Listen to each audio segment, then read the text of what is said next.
শখের বশে বিদেশ থেকে নিয়ে আসা বিভিন্ন বিষধর প্রাণী ছড়িয়ে পড়ছে বাংলাদেশের প্রকৃতিতে।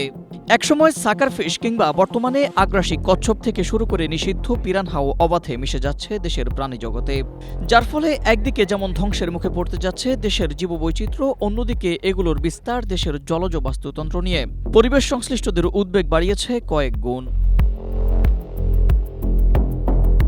গত জুলাইয়ে বৃষ্টির পর হঠাৎ রাজধানীর অন্যতম জলজ বাস্তুতন্ত্র হাতিরঝিলে ঝাঁকে ঝাঁকে দেখা যায় আগ্রাসী বিদেশি কচ্ছপ রেড ইয়ার স্লাইডার। এছাড়াও চায়না খলিশা নামে পরিচিত থাইগুরামি নিষিদ্ধ পিরানহা ও আফ্রিকান মাগুরের উপস্থিতি দেশের উন্মুক্ত জলাশয়ে আগে থেকেই রয়েছে। প্রশ্ন হচ্ছে, দেশের উন্মুক্ত জলাশয়ে এগুলো আসলো কোথা থেকে? স্ট্রবেরি সুপার ডটেড ও ক্লাসিক ভ্যারিয়েন্টে সেন্সেশন জাগুক শিহরণ। জানা যায়, একসময় শখের বশে অ্যাকোরিয়ামে পালা মাছ বড় হয়ে গেলে কিংবা সংখ্যা বেড়ে গেলে অথবা বাসা পরিবর্তনের সময় অনেকেই পার্শ্ববর্তী লেক, ড্রেন, খাল কিংবা পুকুরে ছেড়ে দেন এসব মাছ।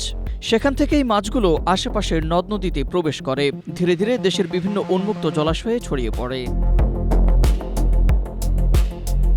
শুধু তাই নয়, গত ৩ জুলাই রাজধানীর মিরপুরে অভিযান চালিয়ে ১,১০৪টি বন্যপ্রাণী উদ্ধার করে বন্যপ্রাণী অপরাধ দমন ইউনিট।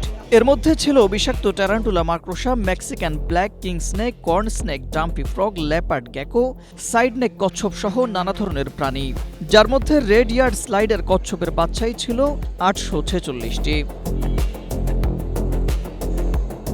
বিশেষজ্ঞরা বলছেন, শখের বশে অ্যাকোরিয়ামে পালিত এসব জলজ প্রাণী দ্রুত দেশের বিভিন্ন উন্মুক্ত জলাশয়ে ছড়িয়ে পড়ায় গাঙ্গেয় বদ্বীপের জীববৈচিত্র্য ও খাদ্য শৃঙ্খল মারাত্মক হুমকিতে পড়ছে। এখনই বিষয়টিকে যথাযথ গুরুত্ব না দিলে ভবিষ্যতে বিদেশি আগ্রাসী প্রজাতি নিয়ন্ত্রণে রাষ্ট্রকে বিপুল অর্থ ব্যয় করতে হতে পারে। একই সঙ্গে এর বিরূপ প্রভাব পড়তে পারে জনস্বাস্থ্যের উপরও। Ahmed Imtiaz, Asia post.